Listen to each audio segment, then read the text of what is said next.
नमस्कार दोस्तों, बहुत बहुत स्वागत है आपका इंडिया नाउ में। कुछ दिन पहले बीजेपी ने अपनी लोकसभा चुनाव को लेकर पहली लिस्ट जारी की, जिसमें 195 प्रत्याशियों के नाम का ऐलान किया गया, जिसमें पीएम मोदी, राजनाथ सिंह, अमित शाह समेत कई आला और बड़े नेताओं के नाम शामिल थे। लेकिन इस लिस्ट में एक नाम गायब था और वो नाम था महाराष्ट्र के दिग्गज नेता और केंद्रीय मंत्री नितिन गडकरी का। नितिन गडकरी का पहली लिस्ट में नाम ना होना कई तरह की अटकलबाजियों को जन्म दे दिया। कई तरह की चर्चाएं तेज हो गईं और ये चर्चाएं तेज हुई महाराष्ट्र की सियासत में। शिवसेना यूबीटी के जो अध्यक्ष हैं उद्धव ठाकरे, इन्होंने इस पर बड़ा बयान दिया। उन्होंने कहा कि जिस तरह बीजेपी की पहली लिस्ट में नितिन गडकरी का नाम नहीं है वो हैरान करने वाला है, क्योंकि नितिन गडकरी बीजेपी के बहुत बड़े नेता हैं। बीजेपी के वो राष्ट्रीय अध्यक्ष रह चुके हैं और उनका जो काम है उसका लोहा बीजेपी के तमाम नेताओं समेत विपक्ष के नेता भी मानते हैं, क्योंकि सड़क और परिवहन मामले में नितिन गडकरी का काम नंबर 1 का है। उन्होंने सड़कों का जाल बिछा दिया है, फ्लाईओवर हो, सी लिंक ब्रिज हो, तमाम तरह की परियोजनाओं को उन्होंने अमली जामा पहनाया है और उनको हकीकत में धरातल पर उतारने का काम किया है। पूरे देश में जिस तरह रोडों का जाल बिछा है, जिस तरह बड़े बड़े ओवरब्रिज बने हैं, जिस तरह सी लिंक जैसे समुद्र पर पुल बने हैं, उसके पीछे नितिन गडकरी का बहुत बड़ा योगदान है। अब पहली लिस्ट में नितिन गडकरी का नाम ना होने पर विपक्ष ने इसको एक मुद्दा बना लिया है और इशारों में उद्धव ठाकरे ने तो ये भी कह डाला कि वो और उनकी पार्टी नितिन गडकरी को टिकट देने को तैयार हैं और वो चाहें अपनी मनमानी सीट से उनकी तरफ से चुनाव लड़ सकते हैं। वहीं बीजेपी का कहना है कि महाराष्ट्र में भी एनडीए के जो सहयोगी दल हैं वहाँ सीटों का बंटवारा नहीं हुआ, इस वजह से नितिन गडकरी का नाम इस लिस्ट में नहीं है। आपको बता दें, नागपुर से नितिन गडकरी चुनाव लड़ते आए हैं। जब ये तय है कि वो नागपुर से चुनाव लड़ेंगे तो पहली लिस्ट में अगर उनका नाम होता भी तो कोई इसमें हैरानी नहीं होती। महाराष्ट्र में सीटों का बंटवारा तो एक तरफ, लेकिन जो बड़े नेता हैं उनको कहां से चुनाव लड़ना वो तो पहले से ही तय होता है। अब जैसे पीएम मोदी को काशी से चुनाव लड़ना है, अमित शाह को गांधीनगर से चुनाव लड़ना है, राजनाथ सिंह को लखनऊ से चुनाव लड़ना है, स्मृति ईरानी को अमेठी से चुनाव लड़ना है, वैसे ही नितिन गडकरी को नागपुर से चुनाव लड़ना था।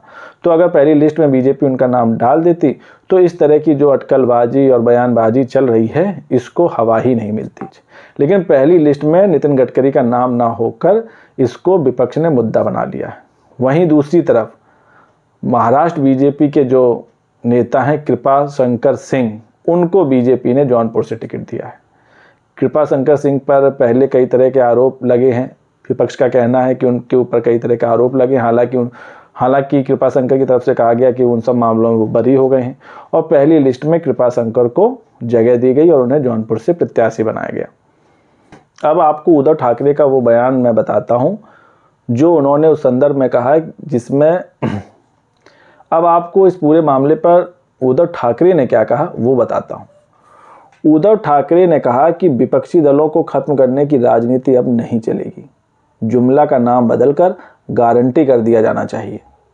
उन्होंने कहा कि बीजेपी ने लोकसभा चुनाव के लिए अपने प्रत्याशियों की पहली सूची जारी की, लेकिन ये आश्चर्य की बात है कि दिग्गज नेता और पार्टी के वफादार नितिन गडकरी को बीजेपी की सूची में जगह नहीं मिली।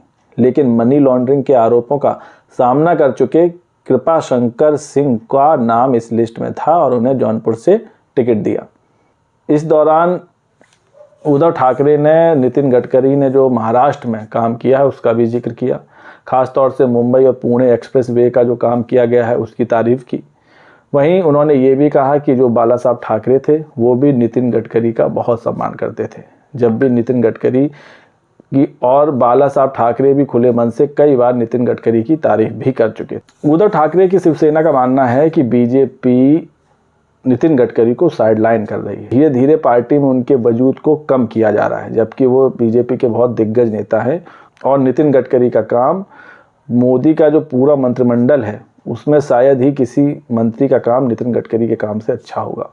लेकिन इसके बावजूद उनको वो अहमियत नहीं दी गई है जो पार्टी के कई बड़े नेताओं को दी गई है और इसी चीज़ को भुनाते हुए शिवसेना ने नितिन गडकरी पर डोरे डाले हैं। डोरे इस बात के डाले हैं कि अगर उनका मन बीजेपी में नहीं लग रहा है तो वो शिवसेना में आ सकते हैं और शिवसेना उनको खुशी खुशी अपना लेगी और उनको टिकट भी दे देगी। लेकिन ये सिर्फ अटकलबाजी है, ऐसा होना भी मुश्किल है।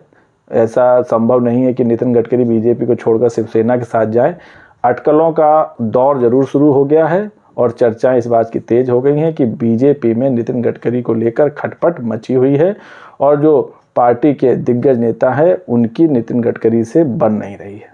अब इस बात में कितनी सच्चाई है ये तो खैर वक्त ही बताएगा, लेकिन इस पूरे मामले पर आपकी क्या राय है कमेंट्स करके बताइए और अगर वीडियो पसंद आया हो तो लाइक और शेयर करना ना भूलें। तब तक के लिए नमस्कार।